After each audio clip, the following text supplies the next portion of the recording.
Assalamualaikum warahmatullahi wabarakatuh dan selamat siang teman-teman mahasiswa, apa kabar? Harapan kami semoga kita semua dalam keadaan sehat walafiat. Pada pertemuan kali ini kita akan membahas manajemen strategik dengan pokok bahasan review, evaluasi dan pengendalian strategi pada kasus-kasus perusahaan.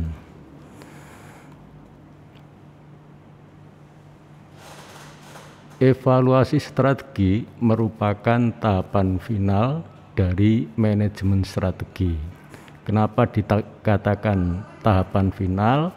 Karena tahapan sebelumnya adalah perumusan strategi, kemudian dilanjutkan dengan implementasi strategi, baru yang terakhir, yang ketiga adalah evaluasi strategi.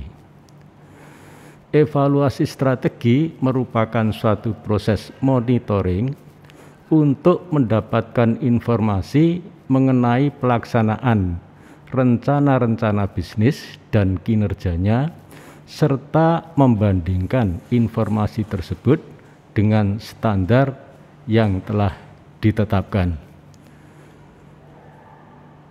Karakter evaluasi strategi berfokus pada hasil jangka pendek dan jangka panjang, sehingga apabila hanya menggunakan ukuran jangka pendek saja seperti perubahan nilai aset perusahaan, tingkat profit, tingkat penjualan, level produktivitas, maka dapat menjadi informasi yang menyesatkan. Selain itu, evaluasi strategi yang dilakukan hendaknya jangan terlalu luas karena bisa berpotensi menimbulkan kontraproduktif, bahkan membutuhkan biaya yang sangat besar. Karakteristik sistem evaluasi strategi bahwa evaluasi strategi harus mencapai syarat-syarat dasar untuk menjadi efektif. Syaratnya yang pertama adalah aktivitas evaluasi strategi harus ekonomis, efisien, kemudian bermakna, dan berkaitan dengan tujuan organisasi. Yang kedua, aktivitas evaluasi strategi harus bisa memberi para manajer informasi yang berguna mengenai tugas-tugas yang berada di bawah kendali dan pengaruh mereka. Yang ketiga, aktivitas evaluasi strategi harus memberi informasi tepat waktu. Proses mengevaluasi strategi. Evaluasi strategi merangsang sikap kritis terhadap ekspektasi dan asumsi yang ada, pengkajian ulang atas tujuan dan nilai-nilai, serta merangsang kreativitas untuk menghasilkan alternatif dan merumuskan kriteria evaluasi. Evaluasi strategi harus dijalankan secara kontinu, secara terus-menerus, sehingga cepat mengambil tindakan apabila diperlukan. 4 kriteria untuk mengevaluasi strategi menurut Richard Rummet. Yang pertama adalah konsistensi, yang kedua kesesuaian, yang ketiga kelayakan, dan yang terakhir adalah keunggulan. Suatu alasan mengapa pada masa lalu evaluasi strategi mudah dilaksanakan. Pertama, karena waktu dahulu perekonomian dalam negeri maupun secara internasional lebih stabil. Yang kedua, siklus hidup produk lebih lama. Yang ketiga, siklus pengembangan hidup produk lebih lama. Yang keempat, kemajuan teknik dahulu lebih lambat dibanding sekarang. Yang kelima, jumlah pesaing tidak begitu banyak. Sedang yang terakhir, perusahaan-perusahaan asing jumlahnya masih sedikit. Alasan mengapa saat ini evaluasi strategi lebih sulit dilakukan, yang pertama, peningkatan secara dramatis dalam kompleksitas lingkungan. Yang kedua, peningkatan kesulitan untuk memprediksi masa depan dengan akurat. Yang ketiga, peningkatan jumlah variabel yang harus dianalisis. Yang keempat, makin cepatnya sebuah rencana yang bagus menjadi tidak relevan dan usang. Yang kelima, meningkatnya jumlah kejadian domestik dan dunia yang mempengaruhi organisasi. Yang keenam, makin pendeknya batas waktu perencanaan dapat dilakukan, ditambah dengan berbagai ketidakpastian yang menyertainya. Kita lanjutkan kerangka kerja evaluasi strategi. Untuk aktivitas yang pertama, kaji ulang landasan strategi. Langkah yang kedua, mengukur kinerja organisasi. Langkah yang ketiga, aktivitas yang ketiga, mengambil tindakan korektif. Kita bahas satu persatu. Mengkaji ulang landasan strategi berarti yang pertama, buat revisi metrik evaluasi faktor internal tentang kekuatan dan kelemahan. Yang kedua, bandingkan metrik evaluasi faktor internal tersebut dengan yang sudah ada dan yang sudah direvisi. Kemudian yang ketiga, buat revisi metrik evaluasi faktor eksternal tentang peluang dan ancaman. Yang keempat, bandingkan metrik evaluasi faktor eksternal revisi dengan yang sudah ada.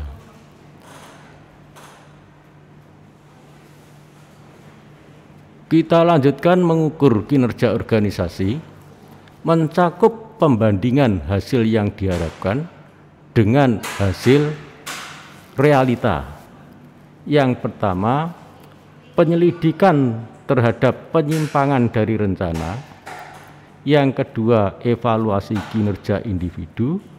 Dan yang ketiga, pengamatan kemajuan yang telah dibuat ke arah pencapaian tujuan yang tersurat. Masih kita lanjutkan mengukur kinerja organisasi. Kriteria kuantitatif berdasarkan 3 perbandingan. Yang pertama, perbandingan kinerja dari waktu ke waktu. Yang kedua, perbandingan kinerja dengan kinerja pesaing. Yang ketiga, perbandingan kinerja dengan rata-rata industri.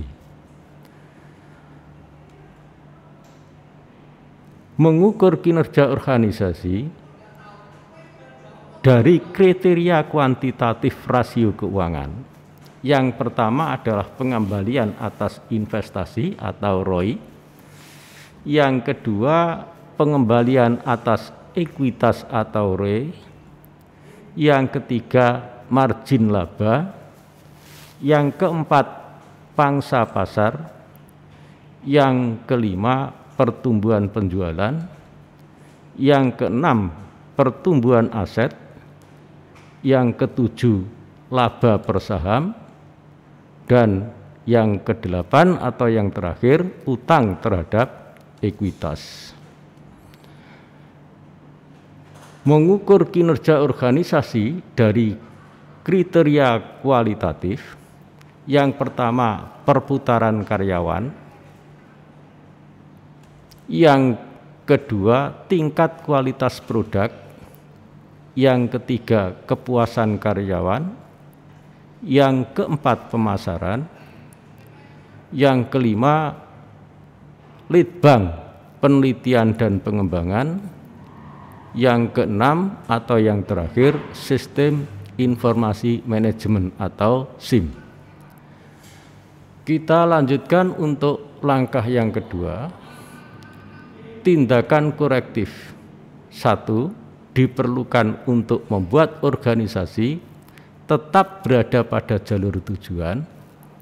Yang kedua, mendorong organisasi berhasil beradaptasi dengan lingkungan yang sedang berubah. Dan yang ketiga, berhasil membawa organisasi ke posisi yang lebih baik dengan yang pertama, memanfaatkan kekuatan internal. Yang kedua, mengambil keuntungan peluang eksternal utama. Dan yang ketiga, mengurangi atau paling tidak menghindari ancaman eksternal. Dan yang terakhir, memperbaiki kelemahan internal. Tindakan korektif sebagai contohnya adalah 1. Perubahan struktur organisasi. Yang kedua, pergantian karyawan. Yang ketiga, penjualan saham untuk menggalang modal. Yang keempat, penciptaan kebijakan baru. Yang kelima, penetapan atau revisi tujuan. Dan yang keenam atau yang terakhir, penambahan tenaga penjualan. Tindakan korektif selalu dibutuhkan kecuali faktor internal dan eksternal tidak berubah secara signifikan. Yang kedua, perusahaan mengalami perubahan yang menggembirakan dalam pencapaian tujuan strategi. Nah, kita lihat sekarang metrik penilaian evaluasi strategi. Yang pertama, apakah telah terjadi perubahan besar dalam posisi strategis internal perusahaan? Jawabannya apabila tidak. Yang kedua ditanyakan lagi, apakah telah terjadi perubahan besar dalam posisi strategis eksternal perusahaan? Kalau jawabannya tidak, terus pertanyaan yang ketiga, apakah perusahaan telah bergerak maju ke arah tujuan yang dinyatakan dengan memuaskan? Apabila jawabannya tidak, maka hasilnya harus diambil tindakan korektif. Sebaliknya, apabila terjadi perubahan besar dalam posisi strategis internal perusahaan, ditanya demikian maka jawabannya iya. Kemudian pertanyaan yang kedua, apakah terjadi perubahan besar dalam posisi strategis eksternal perusahaan? Apabila jawabannya juga iya.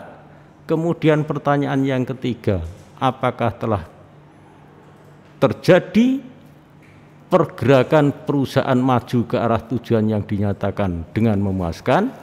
Jawabannya juga iya, maka hasilnya adalah ambil tindakan korektif. Kemudian pertanyaan yang pertama tadi, apakah terjadi perubahan dalam posisi strategis internal perusahaan? Jawabannya iya.